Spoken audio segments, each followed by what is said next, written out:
Il était une fois un grand moine sur son lit de mort, dit-il à son successeur, un jeune moine. Souviens-toi d'une chose. Ne laisse jamais un chat entrer dans ta vie, et il mourut. Une grande foule s'était rassemblée pour écouter la dernière déclaration de ce grand moine. Tout le monde fut surpris d'entendre ces derniers mots. Le successeur a également été très surpris. Il pensait: pourquoi devrais-je autoriser un chat dans ma vie? De toute façon, ils ont incinéré leur maître avec tous les rituels.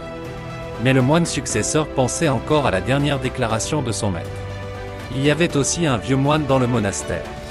Le vieux moine était avec son maître depuis de nombreuses années et avait vu la vie de son maître de très près. Mais, il ne pouvait pas être choisi pour succéder à son maître, car il était très vieux et était sur le point de mourir à tout moment. Voyant le jeune moine perdu dans ses pensées, il vint vers lui et lui demanda la raison de son inquiétude. Le jeune moine lui dit la raison de son inquiétude, et le vieux moine lui a dit: mon cher ami, tu ne sais pas, il y a une longue histoire derrière. Puis il raconta toute l'histoire au jeune moine. L'histoire était quand leur maître a renoncé à sa femme, ses enfants et sa maison et est allé dans la jungle. Il vivait près d'un petit village. Il avait l'habitude d'aller dans le village pour mendier de la nourriture, et les villageois étaient également heureux d'avoir un moine avec eux. Alors ils ont construit une petite maison en bambou pour lui.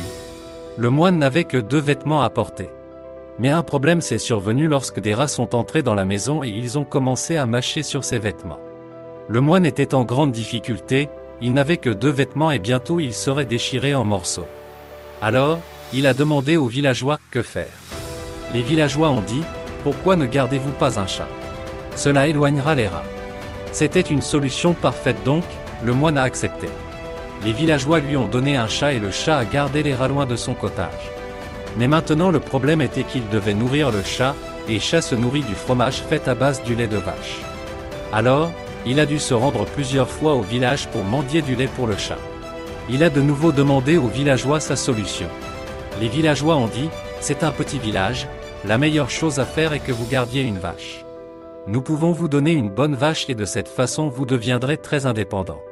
Vous pouvez avoir assez de lait pour vous et aussi faire de fromage pour votre chat. Il avait l'air bien, donc une belle vache a été amenée. Maintenant le problème était que la vache avait besoin d'herbe. Et aussi il faut quelqu'un pour s'en occuper. Alors chaque jour le moine devait aller au village mendier de l'herbe. Les gens disaient: cela n'a pas l'air bien. Un grand moine demandant de l'herbe? Le moine dit: mais que faire? Comment vais-je nourrir ma vache et mon chat? Les villageois ont dit: nous avons une solution simple. Une femme dans notre village est devenue veuve, son mari est mort et elle n'a personne.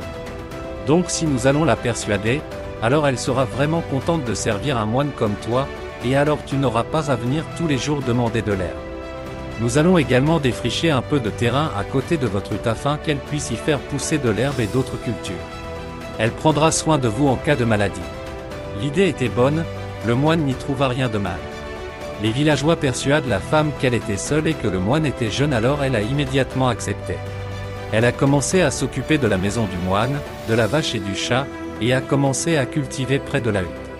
Quand le moine a vu la femme travailler sans relâche pour lui, il a également commencé par l'aider dans son travail. Ils ont commencé à cultiver ensemble dans le champ. Lentement et lentement, les choses ont commencé à pousser et ils sont tombés amoureux l'un de l'autre. La femme était très belle, et le moine était jeune. Ils vivaient dans le cottage. Avec le temps, la femme est tombée enceinte et un enfant est entré dans leur vie. Un jour, le moine s'est mis à se poser des questions, et dit: j'avais laissé ma famille dans l'intention de vivre dans la solitude. J'ai renoncé au monde, et maintenant je suis encore entouré du monde entier. Les choses ont grandi si lentement que je ne m'en suis rendu compte qu'à l'arrivée de l'enfant. Maintenant, juste à cause d'un chat, le monde entier est entré. Le vieux moine t'a dit de ne pas garder de chat dans ta vie. Ici, la signification du chat était de ne jamais donner à votre esprit autant d'influence, que lentement et lentement, il commence à vous dominer et vous ne le savez même pas. Vous le saurez uniquement quand le mal sera déjà là.